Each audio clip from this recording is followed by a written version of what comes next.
Did you have an idea? So actually, I'm going to do my backup idea because it's better. Lay it on us.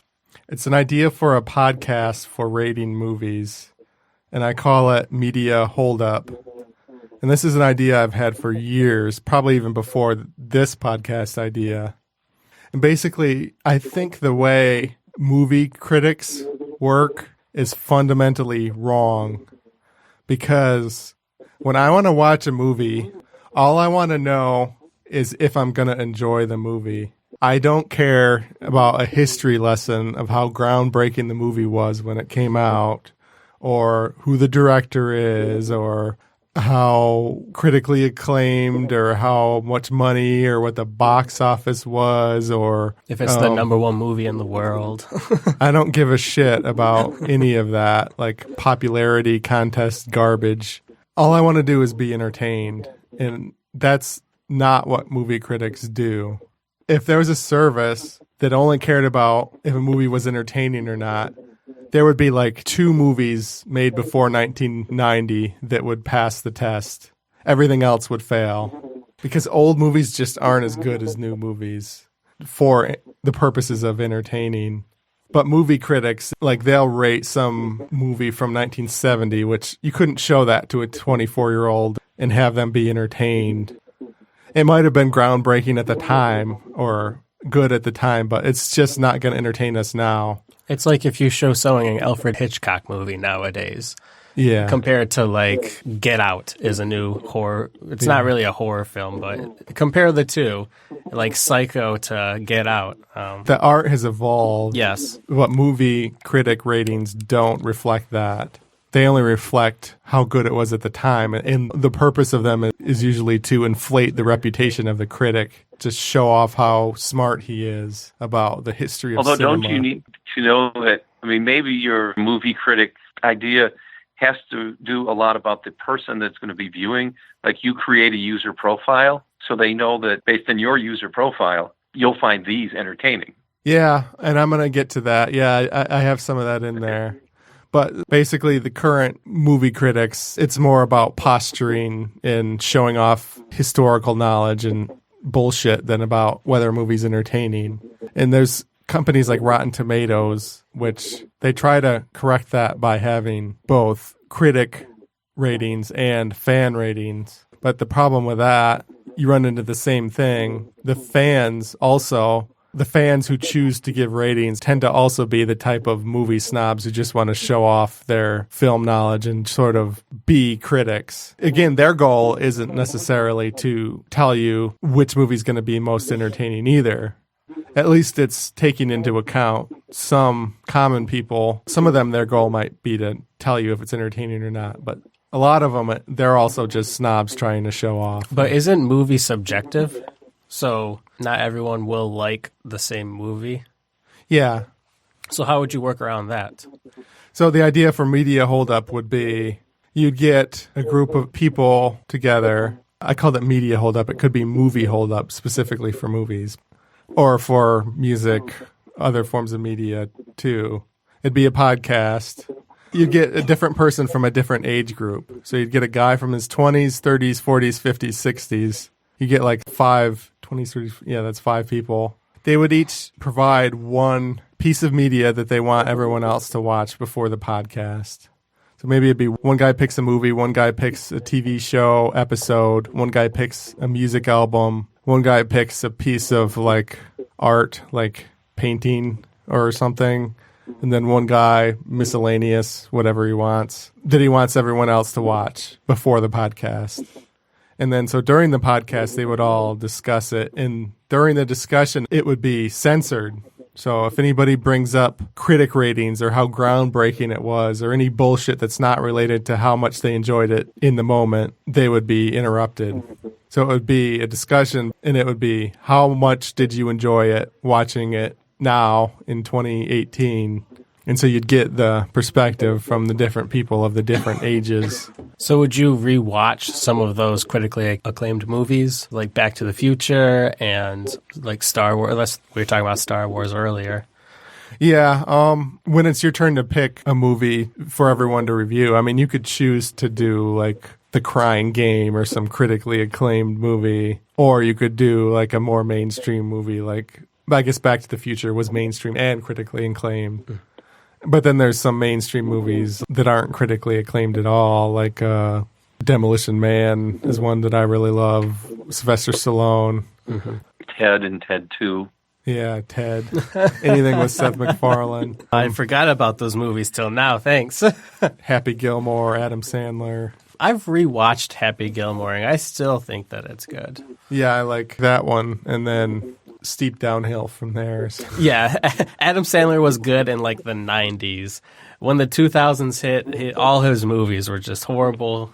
But yeah, so the idea would be a podcast for rating movies and music and stuff that aims to get different perspectives based on different ages and also prohibits talking about snob shit. And like, it's only focused on how much did you enjoy it in 2018. So after somebody listens to the podcast, they can determine that, like, okay, I'm a 45-year-old man. I liked Stripes, but if you're a 24-year-old man, you might not like it. And depending on who you are listening, you sort of tune into the people you most identify with. Yeah. I mean, like, let's say you're 24. Maybe the guy in his 20s didn't like Stripes. The guy in his 30s liked it. The guy in his 40s didn't. And then the guy in the 50s and 60s did. So you'd say, oh, it's got sort of a mixed review amongst young people. Maybe I'll give it a chance. Or you might say, oh, the 20-year-old didn't like it. I'm probably not going to like it. So it's not an absolute thing, but at least it gives you a relative idea. Did everybody young just hate it? And then the idea would be you would listen to the podcast and it would give you maybe a better idea of whether you'll like a movie than going to Rotten Tomatoes or reading an article by some movie critic. And then I could also have like a website of all of the past things that were rated and like a thumbs up, thumbs down from all of the different age groups. So over years, there would become like a huge list of things and how the different people rated them. I like the thought of just going on the enjoyment factor, because so many times people think, oh, I have to like a movie because it's got, Meryl Streep in it or some actor or directed by Steven Spielberg. Doesn't necessarily mean you're going to go away enjoying the movie. So I think you're onto something with the enjoyment only factor and taking the snob factor out of it. I'm sorry I keep bringing up Star Wars, but The Last Jedi, it got awards, or it's up for awards, and the critics gave it like a 90 or something ridiculous. And then if you go over and you look at the audience, it's only at like a 50 or something like that. It's a huge disconnect. So with you doing this, it's not just, oh, it's some machine that's calculating all this. You're going out and you're talking to people, and it's going to be more credible, in my opinion, because you'll probably pick up some people that other people know. And me, personally, I know I'll listen to my friends over Rotten Tomatoes any day.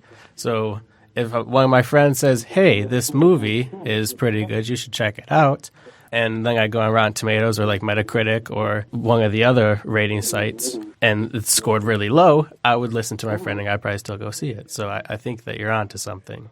Yeah, I guess I would have a lot of regular guests, and so you'd get to know their personalities too. Yeah, you're right.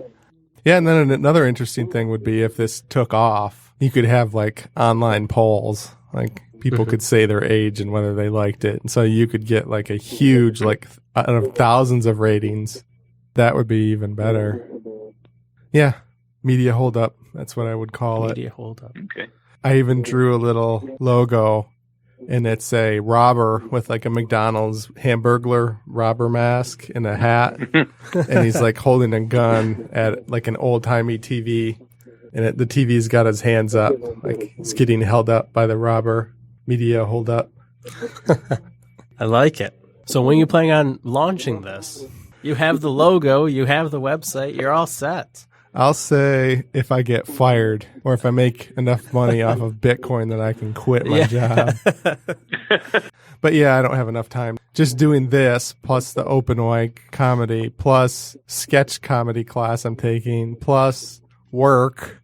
Yeah, I don't have time to do it. I suppose it's tough when work gets in the way of your comedy. If someone else wanted to take the helm and be the leader who gathered everybody and who edited the podcast, and I would be a willing participant, I would show up and watch the movies. But I don't want to be the guy who does all of the editing and finding people. And so if somebody's interested, you can send me a Facebook message. Maybe we could set it up. But I don't want to be the leader who has to do all the work, the boring work. Now, do you watch any like YouTubers that do movie reviews? Or No. do you just strictly go to like Rotten Tomatoes? I don't even watch movie reviews at all. Maybe if I'm thinking about going to see a movie in a theater, I might go to Rotten Tomatoes like once a year. Or I'll look at the little guide on the TV when you hit info on the TV remote and read the description there. Sometimes there's something of a review there or a 4 stars, 3 stars. But yeah, I don't normally look at reviews too much. It's because you know what you enjoy. And the whole review system is so flawed, it's almost useless. Like I said before, because it's all just snobs showing off movie knowledge. It's not tied to enjoyment. A lot of very critics well. are like that. You see patterns with critics. Conformity. Yeah. If something gets a really solid grade, then everyone else feels obligated to give it a really good grade. And then that's why it's critically acclaimed. I think that's what destroys art. Like an art form. Like paintings, I think, are so destroyed by that. There's literally no quality at all. It's all about conformity and snobbery. I could throw straws on the floor, and if some bigwig guy says that it's art, everyone will say that it's art. Yeah. As a society and as a culture, we should fight against that because that hurts the quality of the things we consume. Just to step up on a pedestal a little bit. I'm comedian Jay Stapes. I'm Chris Karpinski. I'm your host, Tom Woma. This is Creativity Wasted. If you like this podcast, please subscribe and give a review or rating on iTunes, Google Play, Stitcher, SoundCloud, or wherever you got it. I have a website, creativitywasted.com, and I also started a Patreon. So if you love the show, consider donating to Patreon. Thanks for listening. You're listening to the Podcast Detroit Network. Visit www.podcastdetroit.com for more information.